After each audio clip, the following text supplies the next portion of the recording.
Hello, hello, and welcome to Dubs Only. My name is Tyler Brook, and I'm with Josh Hall, who is wearing a Warriors hat right now. And Warriors championship that's hat. true. Thank you for correcting me on that. Let's not forget that the Warriors are the NBA champions. Man, I have been coasting since June 16th. It's been a couple days over a month since the Warriors won the title in Boston, and Steph Curry won the finals MVP. Uh, it seems like the NBA has moved on.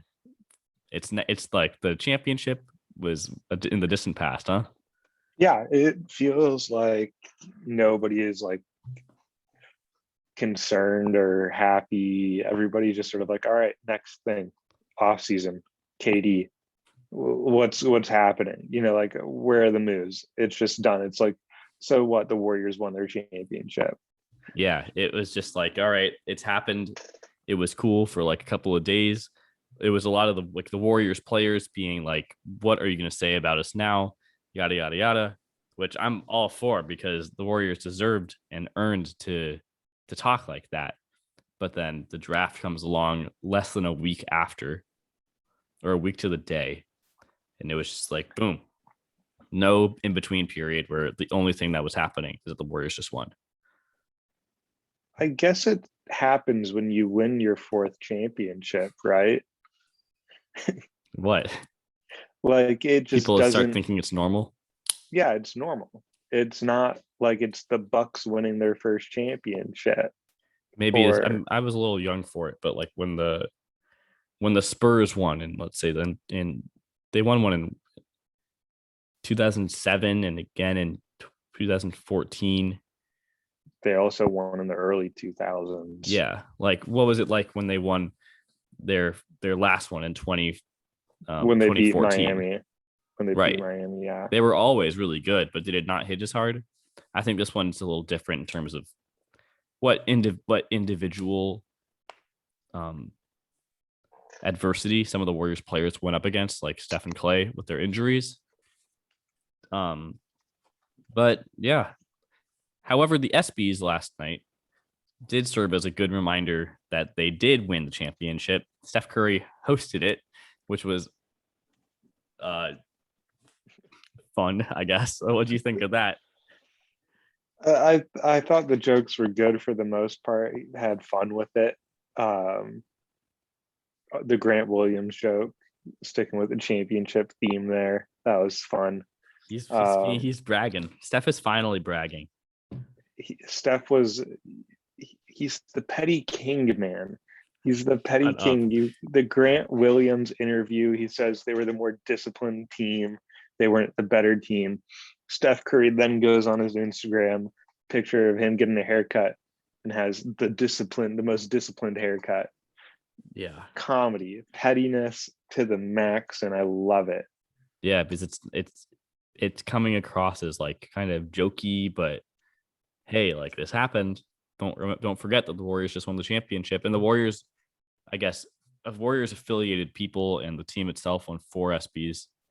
Steph Curry was the best NBA player. Klay Thompson's the comeback athlete of the year. The Warriors won the best team, and Steph Curry had the best record-breaking performance. Um, the one that I want to talk about is just Klay as the comeback athlete of the year. I cannot say that I watched the ESPYS. I don't even remember who was nominated for that, but how is anybody else going to win that award? The only Me being a baseball fan too, Trey Mancini's on the Baltimore Orioles. He had a battle with cancer and came back. So Okay, damn, that's pretty nice. it's the battle of back to back severe injuries, X amount of days without playing a basketball Yeah, and then winning a championship I versus think battling cancer and playing for a mediocre MLB team. that's probably it. It's just that like any other year, if that he would have won that, but I think Clay clinched it because the Warriors won the championship. Yeah, if the Warriors don't win the championship, it's not as easy to give it to Yeah, them. if the Warriors were the mid, if the Warriors were the 3 seed and they lost in the second round of the Grizzlies, and Clay still made his return like he did in January, and that was a crazy game, and it was awesome to see him back. And obviously, He worked his ass off to get back into the NBA. It's different. That's like if he was on the Orioles. The Orioles aren't anywhere close to a World Series championship. No, they're dog shit. Yeah. So it makes perfect sense. And he was total Clay when he got up there too. Thinking Steph, thinking Warriors, thinking Draymond, shouting out Kobe and Gigi. Yeah. His time in LA, growing up in LA with his dad. It's hard to tell how much some of these awards mean to some of these players, right? I think for most of them, it's pretty menial. It doesn't really mean too much. But you could sort of tell it meant a little bit more to Clay, just because all he's been through. I'm sure it has nothing. It doesn't even come close to how it felt to win that championship. Yeah. Um, Yeah, no way. But it's still nice to see like some more accolades getting thrown the team's way, because we know how special of a season this was for the team. It's great to see the national media, especially with some like the ESPYS. Like I've as a big sports fan, like I've never been like, oh well, the ESPYS, like he won the ESPY for best basketball player, so he's got to be the MVP. Like it's not how you think. But the Warriors like to say, like, shut up to the media. Like, you guys don't know what you're talking about. Like, we're the best team, even though you're counting us out. Then they do it. And now it's like, all right, you guys were right. Here are the ESPYs, like, because you actually proved that you are the best team. You were 5 years ago or 7 years ago, and you are again now. So another bullet point in the reason why we are spoiled as Warriors fans. And we are. And we're only getting better. And we're only getting better. JaMychal Green. That's a good segue. JaMychal Green and Max McClung both signed 1-year deals. McClung obviously played for the G League team, balled out in a couple games. We sort of know what to expect from him. He's not really going to get a lot of playing time. He's basically, he won't get a lot of playing time. It seems to me as if he is a guy the Warriors are signing to compete for that last roster spot. Like what Gary Payton II was last year. I see that for Mac McClung right now. JaMychal Green, on the other hand, he's somebody that the Warriors want to contribute off the bench, be a veteran locker room presence and leader, and just play tough and space the floor and play some solid defense. He's going to fill that Otto Porter, Nemanja Bjelica. I can never say it hasn't been that long. You cannot disrespect Nemanja Bjelica like that, Josh. Bjelica. I'm sorry. He's off in Turkey now. He's in Turkey. He's living his best life, but he's going to play that Otto Porter belly roll, Iguodala if he was healthy, those minutes. That's exactly what the Warriors do here. I after Dante DiVincenzo got signed, we talked about how there were still some more things the Warriors needed to do. This is a great step forward, in my opinion. JaMychal Green's been a consistently solid rotation contributor for a myriad of NBA teams over the last 8 years. I would say, like, he's just always been relevant. To see him on a team like the Warriors, I'm happy because I've liked his game for years. And even against when the Warriors played the Nuggets in the first round, he was making his mark little by little. Not enough to win the series. The Warriors were clearly the better team. Let's not stumble on that at all. But this is good. And losing Otto and losing GP2 stings, but who's not to say that, while we're here, Jordan Poole is only getting better. Kuminga and Moody are only getting better. Wiseman's a pretty big question mark, but the door is open for him to contribute. Kevon Looney's still starting. Let's not get confused here, but the Warriors, I've heard, don't want to necessarily sign another big man because they want Wiseman to have that space to grow. It's just a matter of can he? It's an interesting signing for me.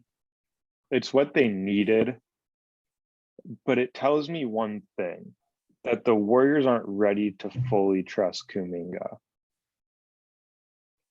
Oh yeah, They're not ready to give the keys to that backup 4 role just yet. and that makes total sense to me.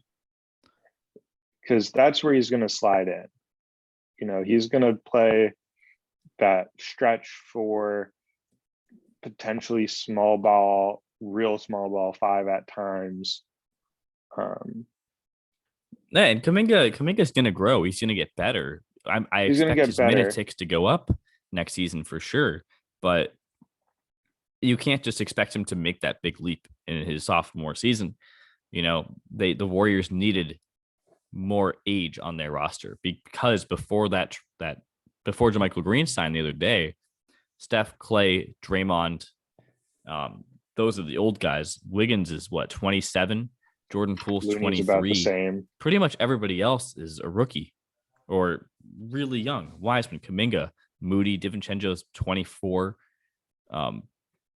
They PBJ, Gui Santos, all the guys Ryan are Rollins. Ryan. They're young. The Warriors outside of the big 3 are really young. So getting another veteran was important. I do expect, though, as you mentioned, that the Warriors will have plenty of opportunities this regular season to give that, off the bench playing in the first quarter position to Kuminga. And it's a matter of how can he do it. But I think there's that this season needs to happen. And then whatever happens after this, that third year for him is where he'll be, all right, here you go. He's gonna have to earn it this season. It was like you saw the flashes. It's like you're gonna get the playing time sprinkled in.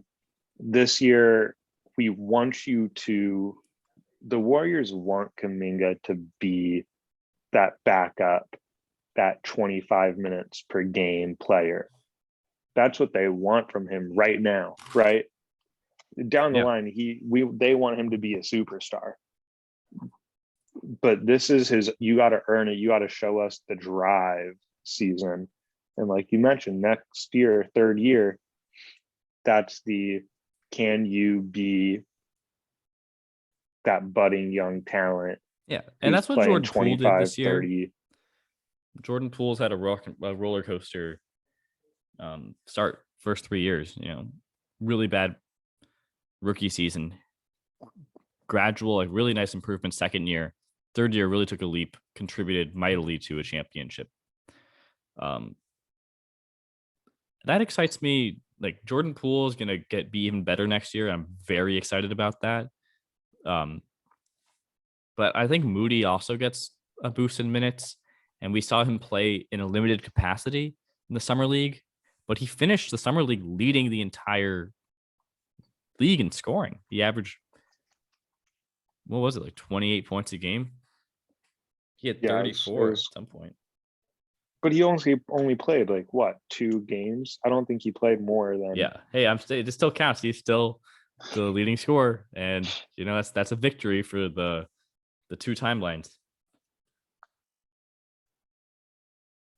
Not wrong. I think he'll get the backup 3 minutes. The way I see the rotation playing out, right, is Curry, Clay, Wiggins, Dre, Loon as your 5. And then your backup 5 in each position goes Poole, DiVincenzo, Moody, JaMychal Green, Wiseman. And then you have Kuminga in there as that 11th. And that's your rotation. Yeah. And then I think that's a very solid rotation. I think it's solid. And then like in those games that don't matter if there's injuries, you have Quindary Witherspoon. Hopefully they keep him. Quindary Witherspoon, man. Quindary Witherspoon. He's a monster. He's exciting to watch. He's an exciting prospect to keep an eye on. We sort of saw what he could do last year in some flashes.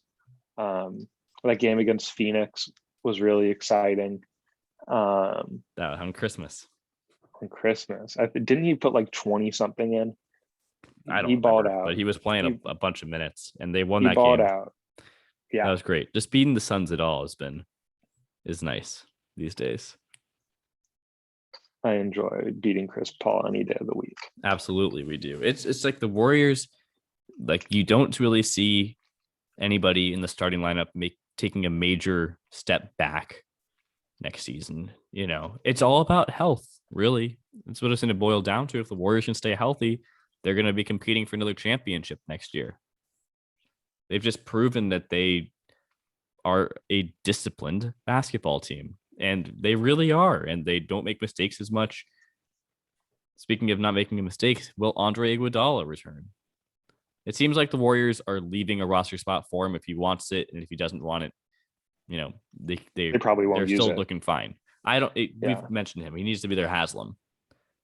Play yeah, very limited minutes, maybe not even at all, but just like practice with the team. yeah. Be the mentor. Literally. Uh, it's going to be interesting when the schedule comes out. Last year, I think the Warriors sort of got it easy with the opponents. Like it's not like they had the target on their backs anymore. Right. The target is back on their backs. So they're going to have to be on for the regular season, especially for those big games. Every Memphis, Dallas, Utah game, Minnesota, any team that's in the top 8, you're going to have to be on. And the West doesn't have bad teams. They Oh yeah, really the West don't. is stacked. There's going to be plenty of good basketball night in and night out for the Warriors next season. But I do think that they're going to take a step off the gas a bit for the regular season. Like we've seen that the seeding at the end for the playoffs doesn't matter as much for this team. They've won it as a 2 seed, they wanted it as a 3 seed. Will they be good enough in the regular season and play hard enough so that they secure home court advantage, at least in the first round? I think they will, because being a 5 seed or a 6 seed just doesn't really cut it for the level that the Warriors can play at. But it's going to take a lot to get a top 4 seed. Like it's not going to be easy at all. So if they do take the foot off the gas, they have to be very careful that they stay competitive still. Mm-hmm. And not, I don't mean competitive and just like get into the playoffs, right? I mean like it's to me it's championship basketball for a majority of the year. That's what Yeah. I need that's what you need to retain a top 3 seed. Yeah. And these are some of the best basketball players in the world. 4 championships in 8 seasons. They'll be good next year. There's no doubt about it. It's just, can they continue that good luck, staying healthy at the right times, especially? Honestly, last year, the Warriors were not very healthy at all. They never had Steph, Clay, or Draymond for more than one game against the Wizards in March for the entire regular season. The playoffs started with Steph coming off the bench on a minutes restriction. So it's just, how much can that stay into form when the playoffs come around? And there's a whole lot of time between now and then. But for the middle of July, when basketball isn't too hot, the Warriors are staying active, and the Warriors are making the moves that they need to keep themselves in a position where they can win another ring. And there's no reason to change our level of optimism at this point. So I'm happy. I'm happy, Josh. I'm a happy Warriors fan. There's no reason not to be. Exactly. So I think that's going to cut it for tonight. Josh, a pleasure as always. We'll be back soon. More Warriors pods to come. Peace out.